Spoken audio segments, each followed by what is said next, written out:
Hey y'all, I'm Shelly Moth. It's Mask Monday, and I'm really excited for this one because I'm going to show you 3 really cool masks from Scary Stories to Tell in the Dark. Okay, so we have 3 really cool masks for you. Like I said, I'm really stoked to talk about these because Norman Cabrera, one of my favorite makeup designers of all time, headed up the creature design for this film. So let's look at his Scarecrow, Harold, which is like kind of the poster child for the movie, and we'll jump into that one. One thing I really like about this mask is how it's kind of half burlap, and then you have this leather looking strap that's really rotted and nasty that is connected to this kind of mask. Very creepy, very scary, awesome design. And then another cool thing is you get like a real rope, noose kind of attached to it. I also love this like punched in doll hair kind of look. Long hair you don't see a lot in a mask. Just done very well. This mask for Trick or Treat Studios was sculpted by Connor DeLess, who's a great sculptor. He did a really awesome job of replicating this monster in mask form.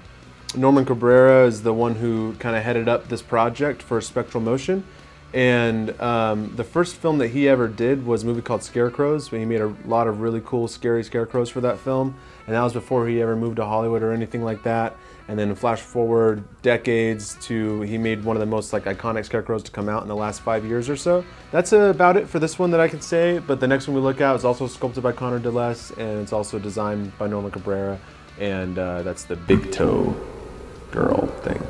So this is the Big Toe mask. It's my favorite design from the film. I love the detail that he put in it. Like all these wrinkles are super cool. And then I really like the lips. The nose is kind of getting torn away, and the lips are kind of rotted and decayed. And the one thing that's really cool too, if I lift up the hair, you have this exposed skull right there.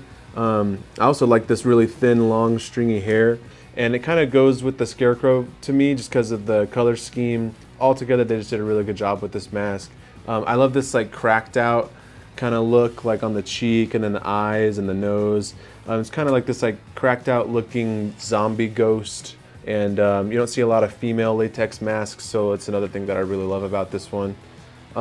Let's take a look at another female who was sculpted by a female, Megan Menney, and that's the Pale Lady. Okay, so this is the Pale Lady mask. It was sculpted by Megan Menney. She did the Roger the Dogman mask from The Shining for Trick or Treat Studios as well, which is probably my favorite mask to come out from Tots that year. And she did an awesome job on this one too. I love the pore texture throughout and all these little nasty moles. As the name would suggest, it's got a very pale skin tone to it that I like a lot, but then there's just these little touches of pink here in the eyelashes and the lips. The lips are these tiny little lips right in the center of her face, but then her mouth kind of extends all the way across her face, at least that wrinkle does, but just these tiny little lips in the middle. Very cool. Yeah, I love seeing more lady masks. I love lady sculptors. I want to see more of both. And so that's one of the things I just really like about this mask is it's very feminine. And also, speaking of femininity, if that's a word, the eyelashes, these super thin eyelashes are really creepy and you don't see them on a lot of masks. So yeah, I like this one a lot, and it's probably the most popular in terms of sales here at Nightmare Toys for the Scary Stories to Tell in the Dark masks, and I think for good reason. It's really cool. That's it, Scary Stories to Tell in the Dark. So that's going to do it for our Scary Stories to Tell in the Dark edition of Mask Monday. I hope you enjoyed the video. Let us know which one of these is your favorite. Visit us at nightmaretoys.com. Like, share, subscribe. Don't mess with scarecrows, and would somebody give this poor lady her toe back?